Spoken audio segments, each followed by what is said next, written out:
बुद्धानं पालयानं परम परदयानं लोकमूलदयानं नमो सया सर्व सिद्धानं इक्कोवी नमस्कारो जिनवर बस अस्त्रबद्ध मानस संसार सागर तारे नरम अहो अहो श्री सदगुरु करुणा सिंधु अपार आपा मर पर प्रभु करो अहो अहो उपकार। अनंत शुद्ध आत्माओं को नमस्कार। शुद्ध आत्मा स्वरूप प्राप्ति का लक्ष्य जिनका बन चुका प्रयत्नशील उन सभी साधकों को नमन नमन नमन। प्रभु परमात्मा देवादिदेव भगवान महावीर स्वामी के शासन में राजस्थान की धरती कोटा शहर दानवाड़ी दादावाड़ी परिसर में आप हम सब सम्मिलित हैं अपने ही चेतन चिदानंद को जागृत करने के लिए, अनंत काल की भूल को निकालने के लिए, अनंत काल की गलती को ठीक करने के लिए। अनंत काल में जीव ने हर शरीर में जब जहाँ जिस शरीर में गया उस शरीर को जीव ने मैं माना और उस शरीर की व्यवस्था में मोह माया की जिंदगी जीता रहा। ये क्रम अनंत काल से चल रहा है, ये क्रम अनंत काल से चल रहा है। और मनुष्य भाव तो मिला वैसे ही मिल गया। सबसे दुखद बात यह है कि हमको मनुष्य भाव की दुर्लभता समझ में नहीं आती है। मनुष्य भाव की दुर्लभता समझ में नहीं आती है। शरीर की सुंदरता समझ में आती है, पैसे की अधिकता समझ में आती है, नाम दाम समझ में आता है, प्रतिष्ठा प्रसिद्धि सब समझ में आता है। मनुष्य में क्या मिला उसके आधार पर व्यक्ति अपना मूल्यांकन करता है। गरीब अपना मूल्यांकन अपने ढंग से करता है, अमीर अपना मूल्यांकन अपने ढंग से करता है। जिसका नाम है, जिसकी ख्याति है, जिसकी प्रसिद्धि है, जिसका पैसा है, पुण्य का उदय प्रबल है, ऐसे व्यक्ति अपनी अपनी इमेज अपने भाव जगत में बना के रखता है। पर इमेज बनाने के पीछे दृष्टिकोण क्या है? मुझे मनुष्य में क्या मिला, कितना मिला, कैसा मिला। मनुष्य भाव मिला। परसों तो मैंने बात उठाई थी कि देवता दुर्लभ में दुर्लभ जो मनुष्य को पैसा कमाने की बुद्धि मिली है और पैसा कमाने का पुण्य है, उसमें व्यक्ति की सबसे ज्यादा आसक्ति है, सबसे ज्यादा प्राप्त है उसकी सुरक्षा और अप्राप्त को प्राप्त करना। जैसे मैंने व्याख्यान में पहले भी कहा है, अज्ञानी का लक्षण क्या?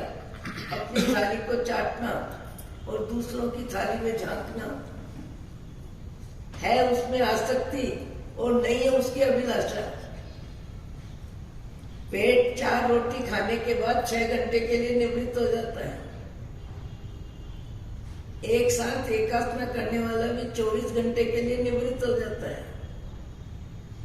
पेट की जरूरत सीमित है, संक्षिप्त है, भले आए दिन की है, पर मन की भूख, आसक्ति की भूख और चाहिए की भूख, ज्यादा में ज्यादा लोभ कषाय जीव से सारा परिश्रम करवाता है। हर व्यक्ति जानता है जो मिला यही मिला है और छूटेगा भी यही। ऐसा भी नहीं है कि जो अभी यहाँ मिला है वो अगले भाव में काम आएगा। अगले भाव में न व्यक्ति काम आएगा, न वस्तु काम आएगी, न अधिकार काम आएगा, न जमीन काम आएगी, न मकान काम आएगा, न रिश्तेदार काम आएंगे। जो यहाँ मिला यही छूटेगा। जिसको जो मिला, जितना मिला, जैसा मिला, सब यही मिला है और यही छूटेगा। इस विचारधारा में कौन अपनी विचारधारा अलग रखता है? जो मिला यही मिला है और यही छूटेगा, यही छूटेगा। उसके बाद भी जीव का अनंत काल से जो अज्ञान है, अज्ञान क्या है कि मैं शरीर हूं, शरीर में मैं बुद्धि, और मैं बुद्धि से 5 इंद्रियों के विषय में रुचि, रचना वासना, खाना पीना, कमाना बसाना, इसमें ही व्यक्ति का जीवन पूरा होता है, क्योंकि उसने मनुष्य भाव में क्या मिला इसको महत्व दे रहा है, पर मनुष्य भाव मिला इसको महत्व नहीं दे रहा है। मनुष्य भाव में क्या मिला, पुण्य पाप के खेमे में दिल दिमाग चल रहा है, पुण्य को बढ़ाना, पाप को छोड़ना, पर मनुष्य भाव मिला जब गहरा चिंतन का विषय है कि देवताओं के पास तो इतनी रिद्धि सिद्धि है, इतना बाह्य जगत की ऊंची क्वालिटी है, और समय भी इतना लंबा है, सागरोपमों के आयुष्य, उसके बाद भी उनका मन तृप्त नहीं है, उनका मन अशांत होता है। 6 महीने छूटने से पहले जब उनको जानकारी हो जाती है कि ये सब छूटने वाला है, तो उनको भाव जगत में बाह्य जगत छूटेगा इसकी उदासी आ जाती है।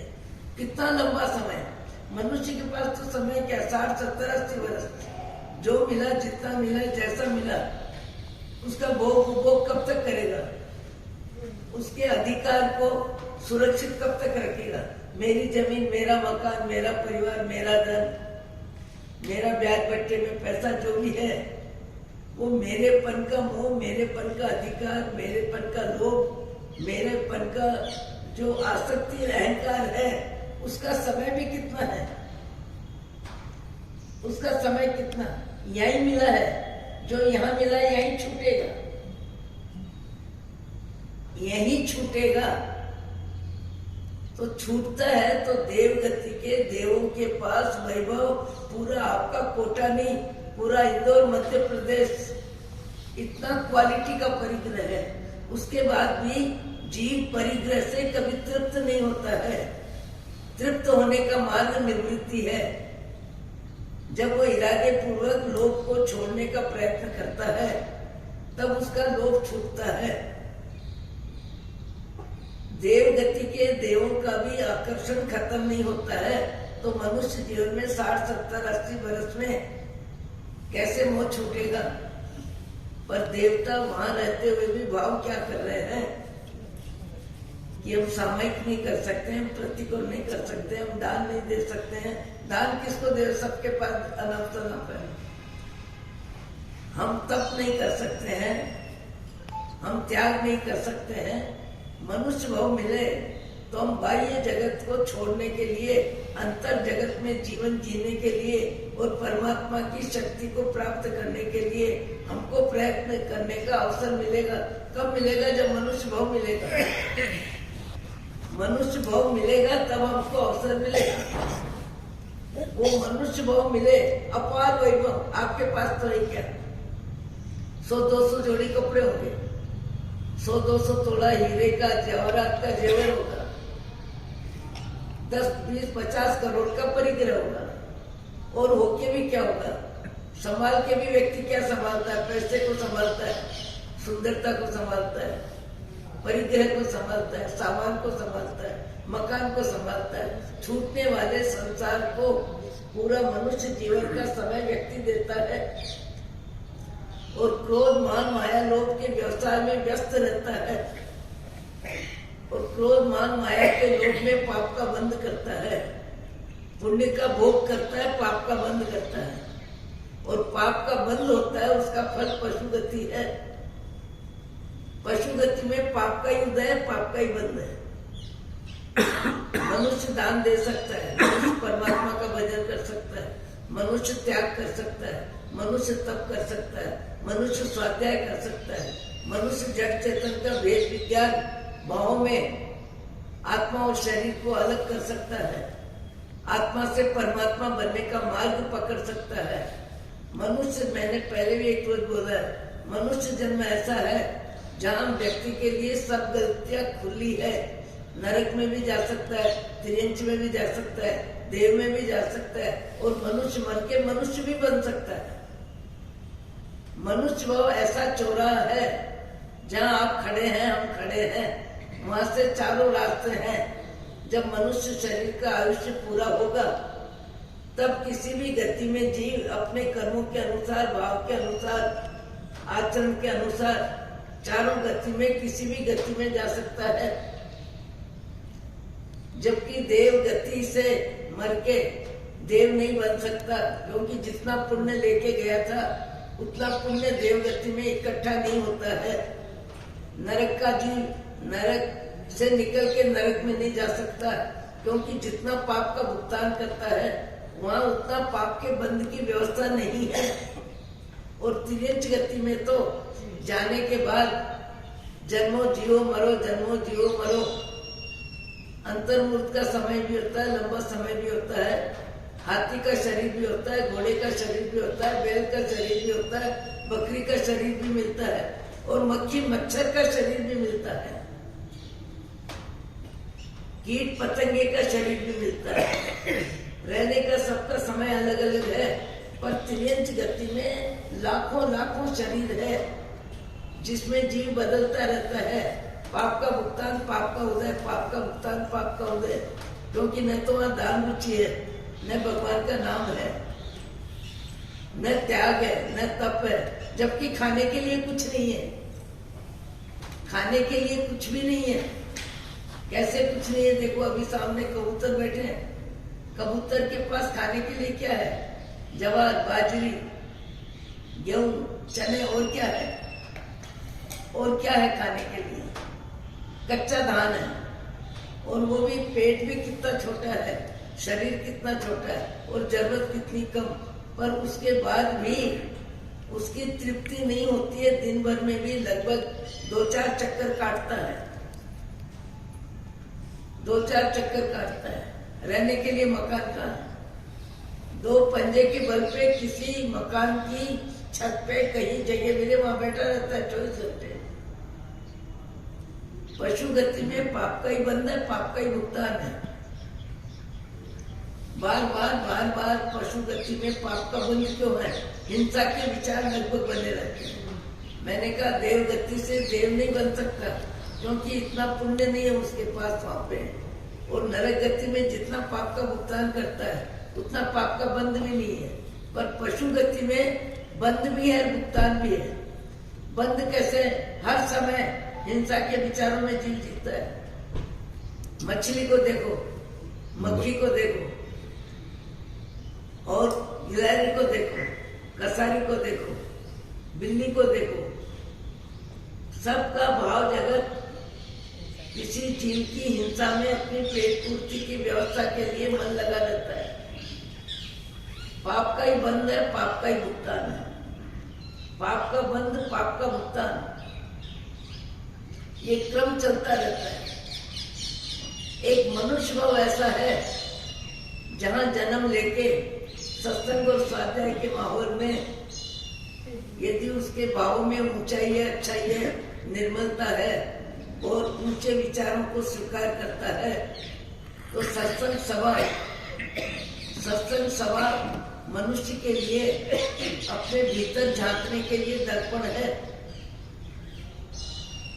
चेहरे को देखने के लिए दर्पण तो घरों में रहता है। पूरे दिन में जब जितनी बार खड़े होना हो, व्यक्ति क्या करता है? नए कपड़े पहनता है, झांकता है। कहाँ झांकता है? शरीर को देखने के लिए आईने पे झांकता है, जेवर पहनता है, कपड़े बदलता है, कहीं पार्टी में जाना है, चेहरे की लिपा पोती करता है। शरीर मैं हूँ ऐसी मान्यता उसके अनंत काल से है, और अनंत काल में शरीर हर भाव में बदलता है, और हर भाव के शरीर में उसकी मोह माया उतनी रहती है जितनी मनुष्य की मनुष्य जीवन में मोह माया रहती है। मुझे तो बहुत गंभीरता से विचार चलता है कि सुअर जैसा जीव जहाँ बिष्टा व्यक्ति देखना भी पसंद नहीं करे, खड़ा रहना भी पसंद नहीं करे, जबकि व्यक्ति ने जो खाया है, व्यक्ति ने जो भोजन किया है, राग से किया है, पसंद से किया है, खट्टा मीठा नरम गरम पसंद का भोजन किया है, पर भोजन पेट में जाने के बाद शरीर को जो चाहिए वो देता है, और फिर बाहर में बिट्टा के रूप में, बाथरूम के रूप में आता है, और बिट्टा और बाथरूम के रूप में जो छोड़ता है इंसान, उसको सुअर खाने के लिए राजी राजी होता है। चिंतन का विषय है कि नहीं? क्योंकि गति जन्य संस्कार जीव ग्रहण कर लेता है। जब जिस गति में जाता है उस गति में उसका मैं का मोह हो जाता है और वो बाह्य जगत जैसा जिसको मिला है उसी में राजी रहता है। वीर्य व्यक्ति है, पुण्य का उदय है, पैसा अधिक है, शारीरिक सुंदरता है, भोग उपभोग के साधन है, सुविधा है, पुण्य प्रखर है, पर उसके बाद भी आज सैकड़ों व्यक्ति नहीं हजारों व्यक्ति पूरे भारत में ऐसे मिलेंगे जिनके पास बाह्य जगत भरपूर है, शारीरिक अनुकूलता खूब है, पारिवारिक अनुकूलता है, पैसे की अनुकूलता है, खाने पीने के स्वाद व्यवस्था की अनुकूलता है, पर फिर भी अनुकूलता में उनका राग नहीं है, प्रतिकूलता में उनका द्वेष नहीं है, अनुकूलता में आसक्ति नहीं है और प्रतिकूलता में समता है। ऐसे भी हजारों जीव है, पुण्य के उदय का भोग नहीं करते हैं, पुण्य के उदय का उपयोग नहीं करते हैं, क्योंकि उनकी शरीर की आसक्ति नहीं है। और जब तक शरीर में मैं बुद्धि है वहां तक आसक्ति कभी कम नहीं होगी। मरते समय भी जीव का मन परिवार में रहता है, मरते समय भी जीव का मन धन में रहता है, मरते समय भी जीव का मन व्यापार में रहता है। आंखों देखे उदाहरण है, मैंने कई बार आपको बताया है कि बेटा कहता है माँ महाराज को लेके आया हूँ, मम्मी सुनो। और डॉक्टर ने कह दिया 2-4 घंटे 1-2 दिन का समय निकालेंगे, पर आवाज है। और वो माँ 80 बरस की उम्र में बेटे को क्या कह रही है, बेटी रवाना हुई कि नहीं, बेटी रवाना हुई कि नहीं। नवकार सुनाने में राम का, महावीर का, कृष्ण का नाम सुनाने के लिए संत आए हैं, पर संत की आवाज सुनने में मन नहीं है। मन कहाँ है? जिसको जिंदगी भर जिसको ज्यादा महत्व देता है, अंत समय उसका मन उसी में ज्यादा लगता है, अंत समय उसका मन उसी में ज्यादा लगता है। कई व्यक्ति टेप रिकॉर्ड लगा देते हैं, नवकार मंत्र चलता रहता है, परिवार सुनते हैं, पर रोगी सुने जरूरी नहीं है, जाने वाला सुने जरूरी नहीं है, क्योंकि मन अपना अपना है। मन को कौन शिक्षित करता है, मन को कौन अनासक्ति में ले जाता है, मन को कौन अध्यात्म ज्ञान में ले जाता है, मन को कौन, संसार एक मेला है, संसार एक झमेला है, संसार एक कड़वा करेला है, संसार एक मीठा रसगुल्ला है, इससे ज्यादा संसार है क्या? और एक खट्टा मीठा पन भी बदलता रहता है, कितना बदलता है। आप 4 रसगुल्ले मन से खा लो, 4 रसगुल्ले मन से खा लो, और 5वां रसगुल्ला आपका मित्र, आपका परिचित जबरदस्ती डाल के चला गया।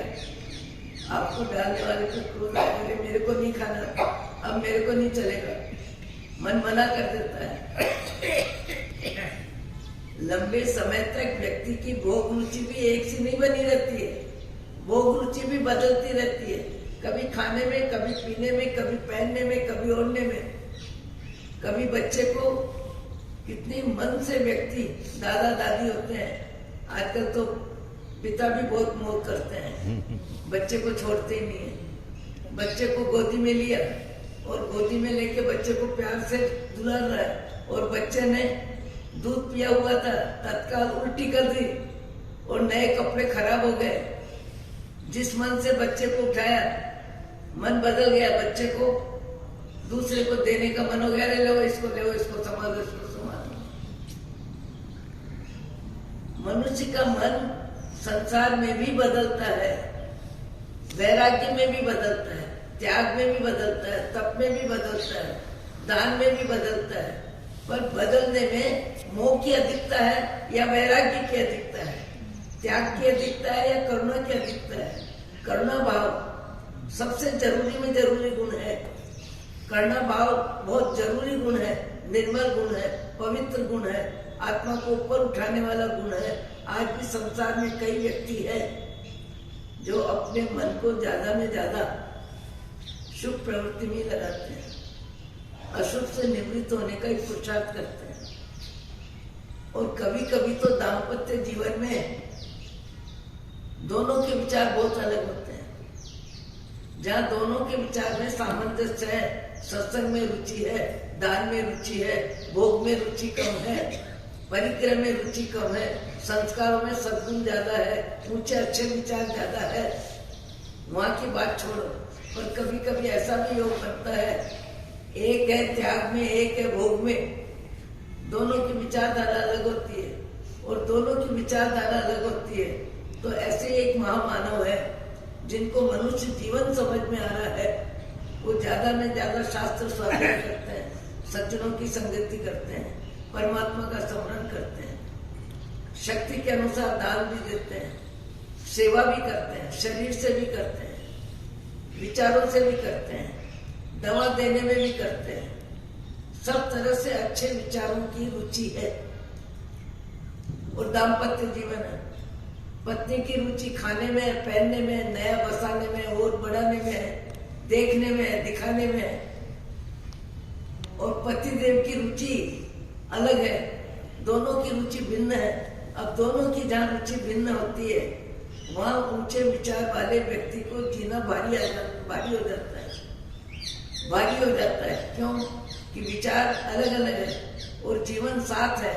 जीवन साथ होने से एक दूसरे के विचारों में सामंजस्य वहां तक तो ठीक है, और सामंजस्य नहीं हो तो क्लेश होता है, तकरार होती है, मनमुटाव होता है, रोना आता है, खींचना आता है, क्या क्या नहीं होता है।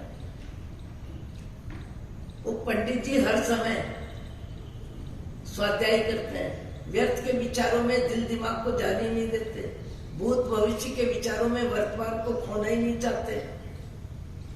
भूत भविष्य के विचारों में भूत, जिसका नाम ही क्या, भूत, जो भूत हो गया, मर गया, है नहीं।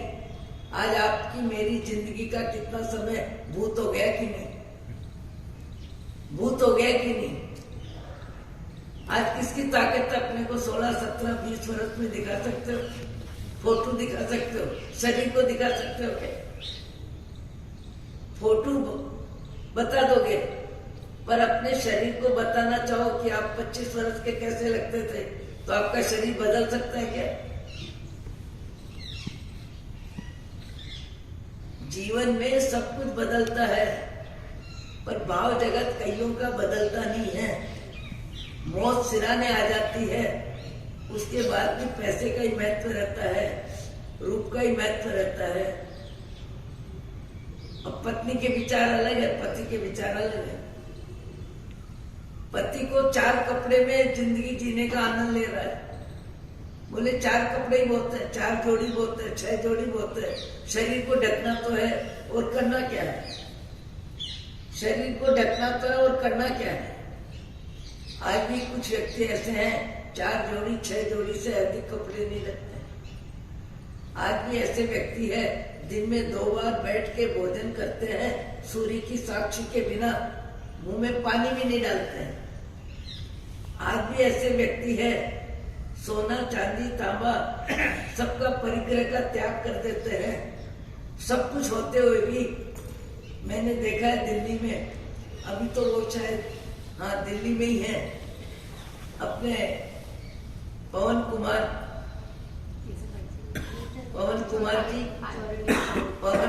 जी पारक, उनकी बहन डड्डा परिवार में है, और उनकी पालिका में धर्मशाला भी है। वो महिला अभी हमसे मिलके गई, करोड़पति बेटे हैं, सब कुछ है, उनकी रुचि किसी में नहीं है। 4 साड़ी 2 साड़ी सफेद जैसे साधु जी लगती है, पूरे शरीर पे सोने का एक अंश नहीं, एक रत्ती भी नहीं, 1 ग्राम सोना चांदी नहीं। हीरा माणक मोती परिवार में बहुत है। रोज पोषण करना, रोज उपवास करना, रोज आरती करना, अपना जीवन पूरी तरह से आत्महित में लगा दिया है। और परिवार में सब कुछ है, पर उनके लिए कुछ भी नहीं है, उनको उसका महत्व भी नहीं है, उपयोगिता भी नहीं है, कुछ भी नहीं है। साधु साधियों की व्यवस्था के लिए जरूर 1-2 भाव करती है, जैसे 1000 किलो आंवले का मुरब्बा बना के शुद्ध सात्विक तरह से सबको भेजना करना वो अलग चीज है। पर अपनी जरूरत के लिए जिनको न पैसा चाहिए, न कपड़ा चाहिए, न सुगंध चाहिए, न स्वास्थ्य के अनुकूल भोजन चाहिए, कुछ भी नहीं चाहिए।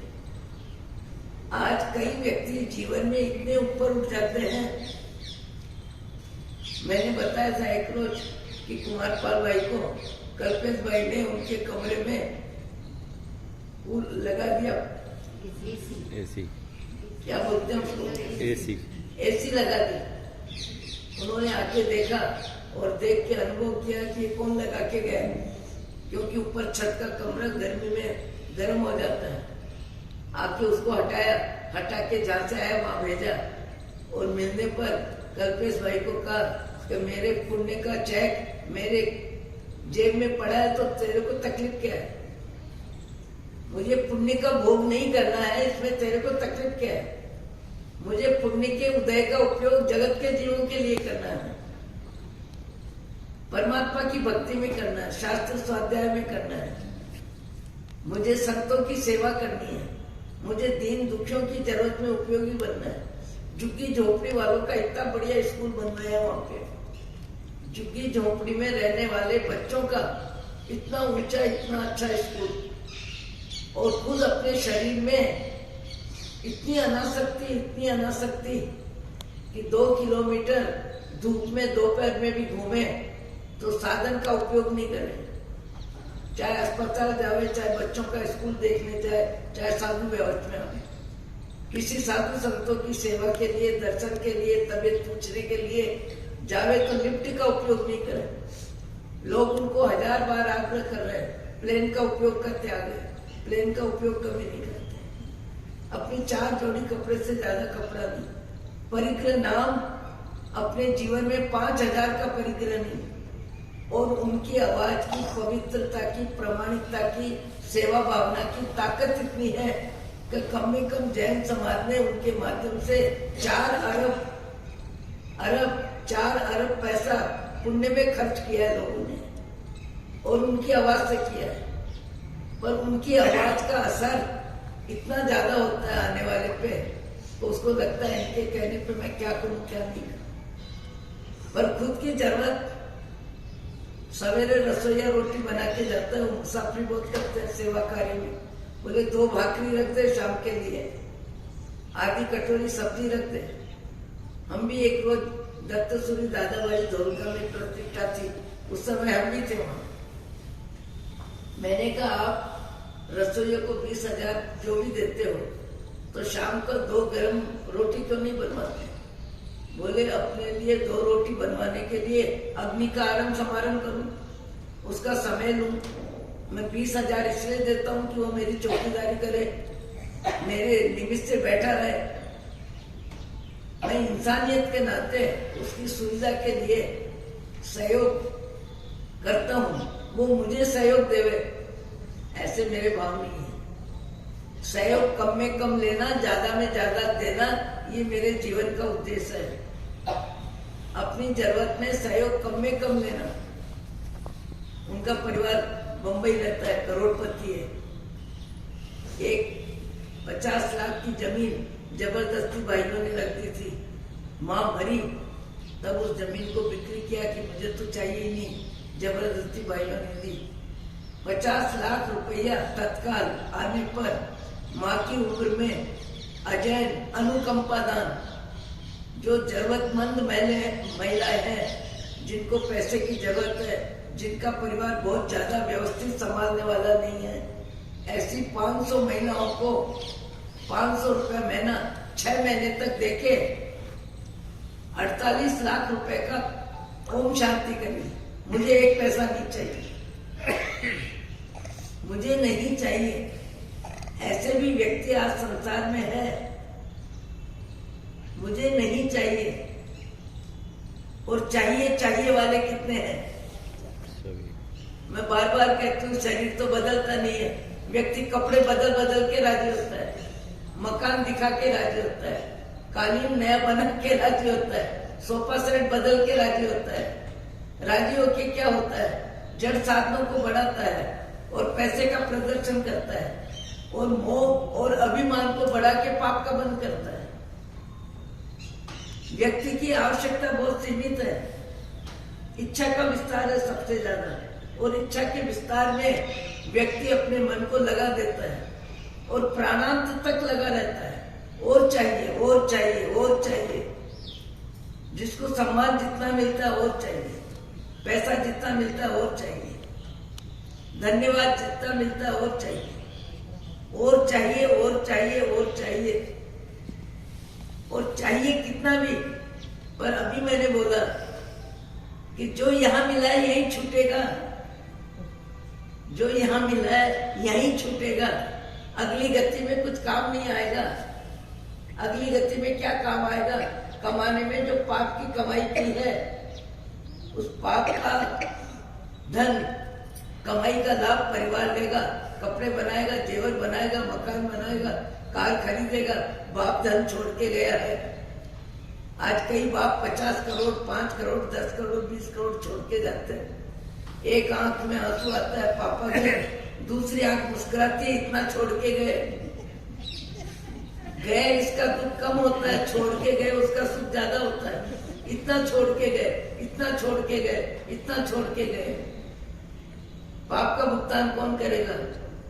कमाई में जिसने झूठ, चोरी, अन्याय, अनीति करी, और उसका फायदा कौन उठाएगा? परिवार। हमारे गुरु महाराज खास एक वाक्य बोलते थे, मैंने कई बार बोला, मार खाएगा कोई, माल खाएगा कोई। विचक्षण सिंह महाराज अधिकतर बोलते थे कि कमाने वाले का कमाते समय जो मन लगता है पाप में, परिवार को देखता नहीं है, सुनता नहीं है, परिवार को पता नहीं है। मार खाएगा कोई, माल खाएगा कोई।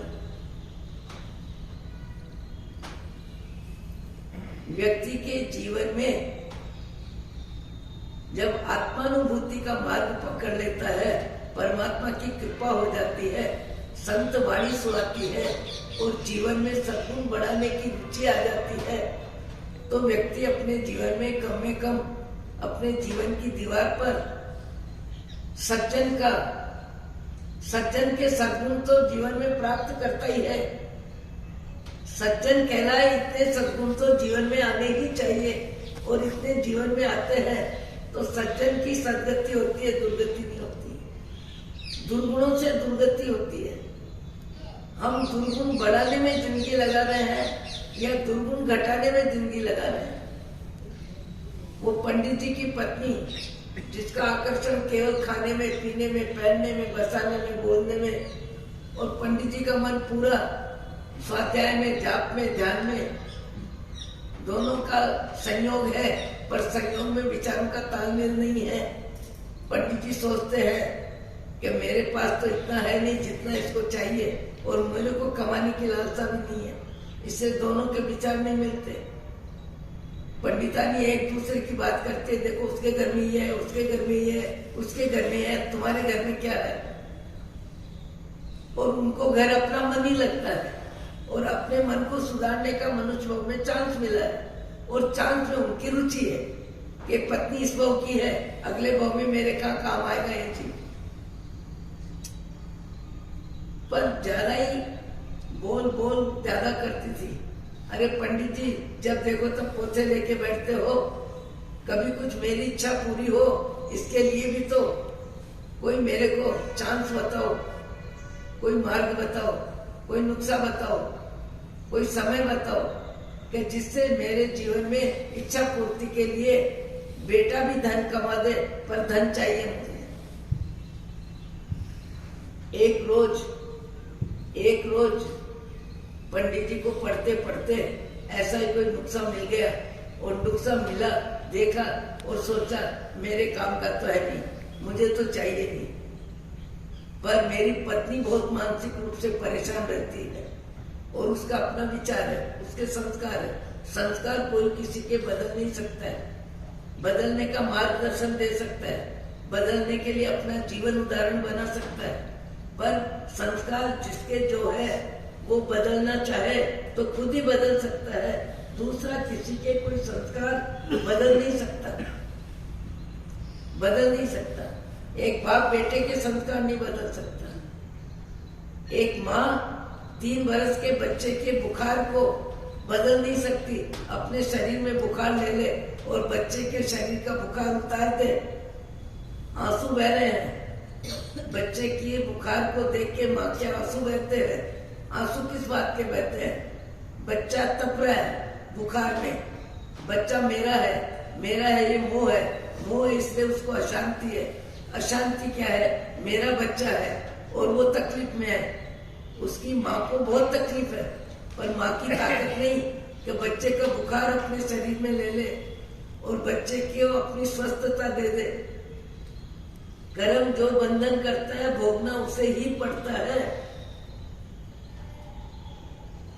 ज्ञानी कर्म बंधन में सावधान रहते हैं, अज्ञानी कर्म भोग में रोते हैं। ज्ञानी कर्म भोग में समता में रहते हैं और कर्म बंधन के समय सावधान रहते हैं। कर्म बंधन के समय सावधान रहते हैं। बंद समय चित्त चेतिए। हमारे ज्ञानी महात्मा सब कहते हैं, हे जीव, कर्म बंधन करते समय सावचेत रहो। कर्म मकान के लिए कर्म बांधो, बेटे के लिए, बेटी के लिए, चाहे मित्र के लिए, चाहे परिवार के लिए, चाहे पैसे के लिए, किसी के लिए कर्म बांधो। कर्म बंधन में निमित्त कई मिलेंगे। कर्म बंधन में निमित्त कई मिलते हैं। अतीत का जीवन भी वर्तमान में कर्म बंधन का रहता है। जैसे मैंने कभी भी कहा पहले भी कि एक व्यक्ति वर्तमान में जिसके पास संपत्ति भी कम है, पद भी नहीं है, खुमारी का समय कभी था, अभी नहीं है, तो वो व्यक्ति अतीत को लेके वर्तमान में व्यथित भी होता है और वर्तमान में अतीत को खींच के अपने नाम के साथ जोड़ता भी है। कई दिन मैंने बताया, भूत को व्यक्ति वर्तमान में जोड़ता है। कैसे जोड़ता है? कैसे जोड़ता है? भूतपूर्व मंत्री, भूतपूर्व विधायक, भूतपूर्व दीवान बहादुर, भूतपूर्व क्यों? भूत वर्तमान में लागू क्यों कर रहे हैं कि भूत अभी वर्तमान भूत से अच्छा नहीं है। अच्छा होता प्रधानमंत्री बन जाता तो विधायक शब्द जोड़ने की जरूरत नहीं थी, मंत्री शब्द जोड़ने की जरूरत नहीं थी। आज वृद्ध व्यक्ति अपना फोटो दिखाते समय, फोटो उतराते समय क्या करता है? पहले का फोटो बताता है, जवानी का फोटो बताता है। क्यों? अभी वो फोटो का समय भूत हो गया, वो उम्र भूत हो गई, वो उम्र मर गई। वो उम्र बचपन अब आप दिखा नहीं सकते अपने जीवन में। बचपन मर गया, जवानी मर गई, 80 वर्ष की उम्र आ गई। अब 80 वर्ष की उम्र में अपना अच्छा फोटो दिखाना है तो व्यक्ति क्या कहेगा? वो फोटो लाना, वो फोटो लाना, उस समय का लाना, इस समय का लाना। अब उसको वर्तमान में जीवन पसंद नहीं है, मुर्दा पसंद है। क्या पसंद है? जो समय मर गया, जो उम्र मर गई, जो सुंदरता खत्म हो गई, अब वो समय आ नहीं सकता। कोई व्यक्ति जीवन में बीते हुए समय को ला नहीं सकता। इसलिए भगवान महावीर ने कहा, समय गोयम मापमाय। समय महत्वपूर्ण है, समय का सदुपयोग कर। ये मनुष्य भाव का चांस मिला वैसे ही मिल गया। मनुष्य भाव के चांस को महत्व देना ज्ञानी का लक्षण है। और मनुष्य भाव में क्या मिला? गरीबी अमीरी के बीच में जीवन को व्यस्त करना, त्रस्त करना और मस्त करना, और स्वस्थ कभी हो ही नहीं सकता। आत्मज्ञान के बिना, संयम के बिना, अनासक्ति के बिना, आत्मा जड़ का भेद विज्ञान के बिना व्यक्ति जीवन में कभी स्वस्थ हो ही नहीं सकता।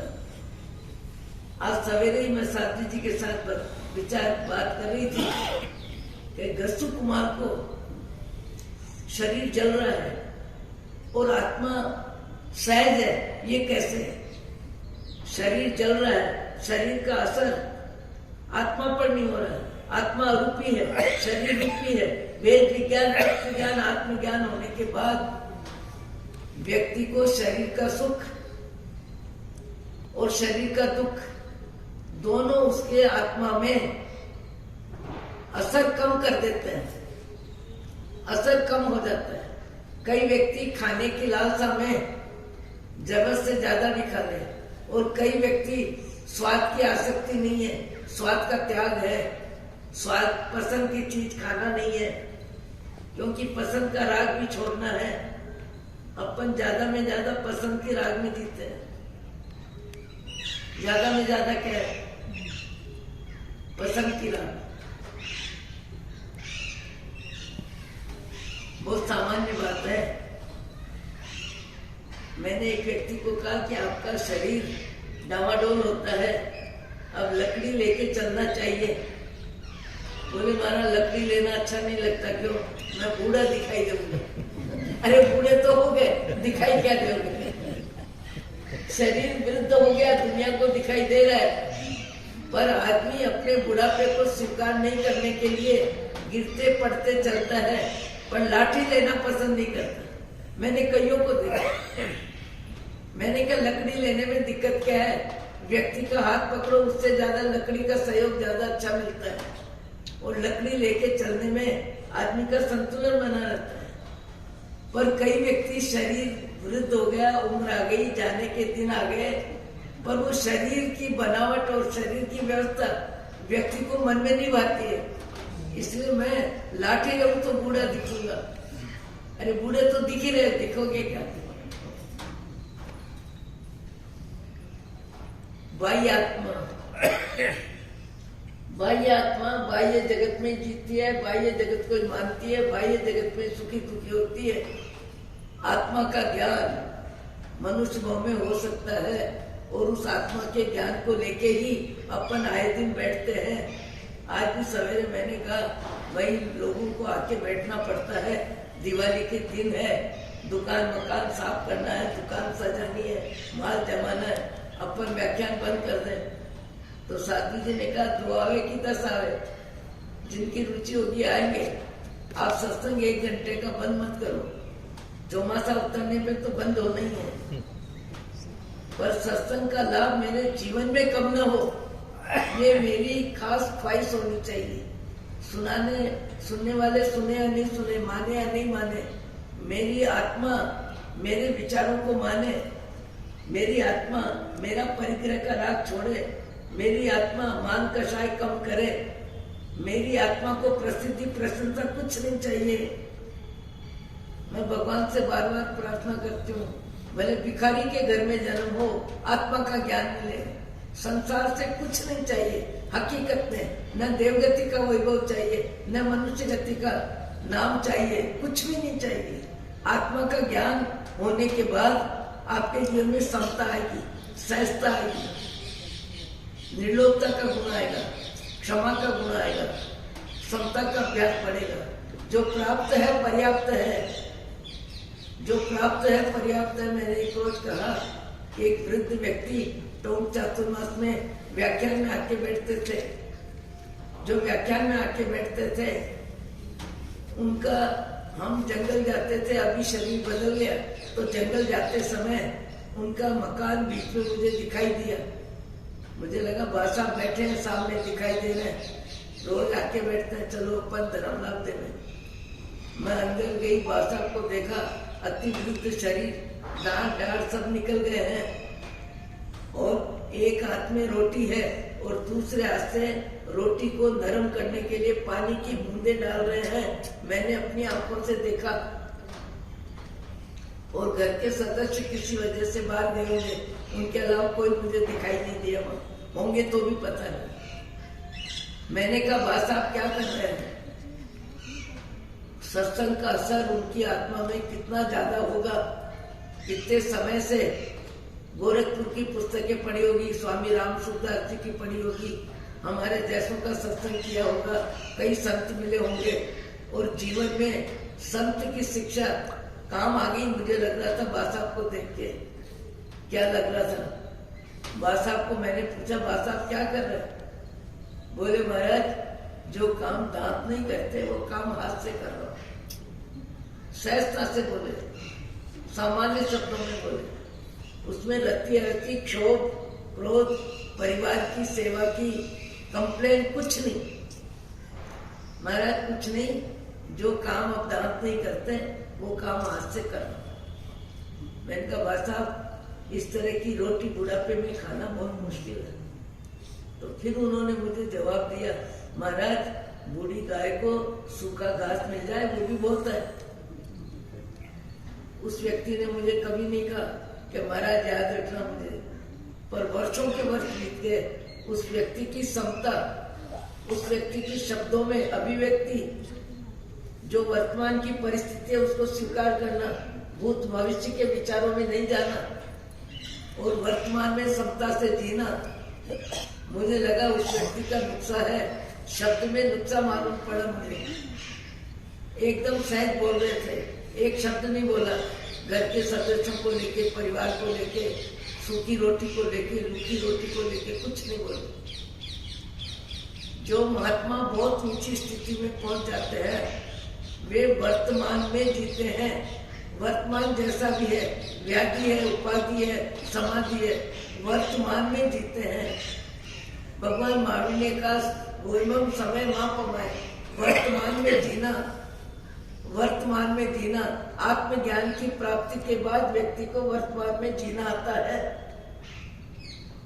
और उस जीवन जीने की कोशिश में अपन सत्संग में बैठ के महापुरुषों के विचारों का बार बार उल्लेख करके अपनी आत्मा को पात्र बनाने की कोशिश कर रहे हैं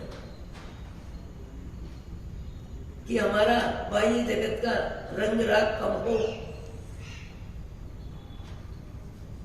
और बाह्य जगत का राग रंग रख के भी कब तक रखोगे? पशु गति में तो घास ही मिलेगा। सुअर की जिंदगी में भिट्टा मिलती है।